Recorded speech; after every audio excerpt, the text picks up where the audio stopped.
রণে বনে জলে জঙ্গলে যখনই বিপদে পড়িবে আমাকে স্মরণ করিও, আমি রক্ষা করিব। লোকনাথ বাবার এই বাণীর উপর আস্থা রেখে বহু মানুষ তাদের কঠিন সময় পার করেছেন। কঠিন সময়ে বহু মানুষের ভরসা এই বাবা লোকনাথ। নমস্কার বন্ধুরা, আমাদের চ্যানেল দেব ট্যুর ব্লগে আপনাদের সবাইকে স্বাগত জানাই। আজকের এই ভিডিওতে আপনারা দেখবেন সিদ্ধপুরুষ বাবা লোকনাথের জন্মস্থান কচুয়াধাম বাবা লোকনাথ মন্দিরের সম্পূর্ণ তথ্য।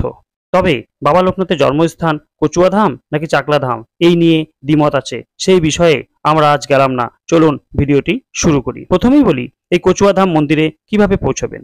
এই কচুয়াধাম মন্দিরে আসার জন্য আপনাদের প্রথমেই চলে আসতে হবে শিয়ালদহ স্টেশন, আর এখান থেকে আপনাদের ধরতে হবে হাসনাবাদ লোকাল। প্রচুর ট্রেন রয়েছে শিয়ালদা থেকে হাসনাবাদ লোকালের। এই হাসনাবাদ লোকাল ট্রেনে করে আপনারা পৌঁছে যান কাকড়া মির্জানগর হল্ট স্টেশনে। সময় লাগবে 1.5 ঘন্টা, আর ভাড়া জনপ্রতি 15 টাকা। স্টেশনের বাইরে প্রচুর টোটো ও অটো পেয়ে যাবেন। এখান থেকে পার হেড 10 টাকার বিনিময়ে আপনারা পৌঁছে যান কচুয়াধাম মন্দির। সময় লাগবে মাত্র 10 মিনিট। মন্দিরের তোরণ পার করেই আপনারা পৌঁছে যাবেন মন্দির চত্বরে। মন্দিরে পৌঁছেই প্রথমেই আপনারা আপনাদের জুতোগুলি জুতো রাখার জায়গায় রেখে নিন। তারপরের আপনাদের যে কাজটি হবে সেটি হলো, যদি আপনারা ভোগ প্রসাদ খেতে চান তাহলে তার কুপন সংগ্রহ করা। মন্দিরের উল্টো দিকেই একটি অফিস ঘর দেখতে পাবেন। এখানেই বেলা 12টা পর্যন্ত কুপন দেওয়া হয়। কুপন মূল্য পার হেড 60 টাকা। কুপন কেটেই এবার আপনারা পুজো দেবার ডালা কিনে নিন।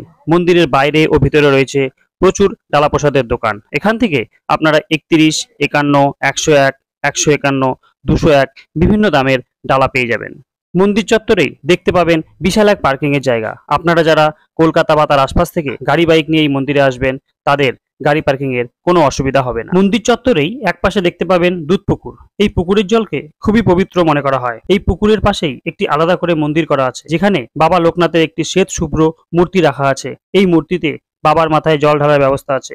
আপনারা চাইলে দুধ পুকুর থেকে জল নিয়ে বাবার মাথায় জল ঢালতে পারেন। এরপর আপনারা দেখে নিন বাবা লোকনাথের মূল মন্দির। গর্ভগৃহে রয়েছে বাবা লোকনাথের শ্বেত শুভ্র সুন্দর এক মূর্তি। এই মূর্তি দেখলেই যেন চোখ জুড়িয়ে যায়। সেখানে পুরোহিত রয়েছে, ওনাকে দিয়ে আপনারা আপনাদের পুজো করিয়ে নিন। মূল মন্দির খোলা থাকে সকাল 8টা থেকে দুপুর 12টা পর্যন্ত ও বিকেল 3টে থেকে রাত 8টা পর্যন্ত।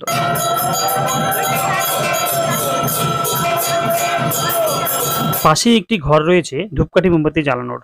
আপনারা চাইলে এখানে ধূপকাঠি ও মোমবাতি জ্বালাতে পারেন। মন্দিরের পাশেই রয়েছে ভোগ প্রসাদ দেওয়ার জায়গা। পুজো দেওয়া হয়ে গেলে আপনারা আপনাদের কুপন দেখিয়ে ভোগ প্রসাদ নিয়ে নিন। ভোগ প্রসাদ দেওয়ার সময় 12:30 থেকে 3টে পর্যন্ত। আর এই ভোগ প্রসাদে আপনারা পাবেন খিচুড়ি, পোলাও, আলুর দম, চাটনি ও পায়েস। মন্দির প্রাঙ্গণের আরেক পাশে দেখে নিতে পারেন বাবা লোকনাথের প্রাচীন মন্দির। আগে এই মন্দিরেই বাবা লোকনাথের পুজো হতো, এখন নতুন মন্দির সংস্কার করে সেখানে পূজা হয়। তবে এই মন্দিরেও কিন্তু বাবা লোকনাথের একটি মূর্তি রয়েছে এবং এইখানেও ভক্তরা পূজা দেন। মন্দিরের পাশেই রয়েছে বাবা লোকনাথের বাল্যবন্ধু বেণীমাধব বন্দ্যোপাধ্যায়ের বাড়ি।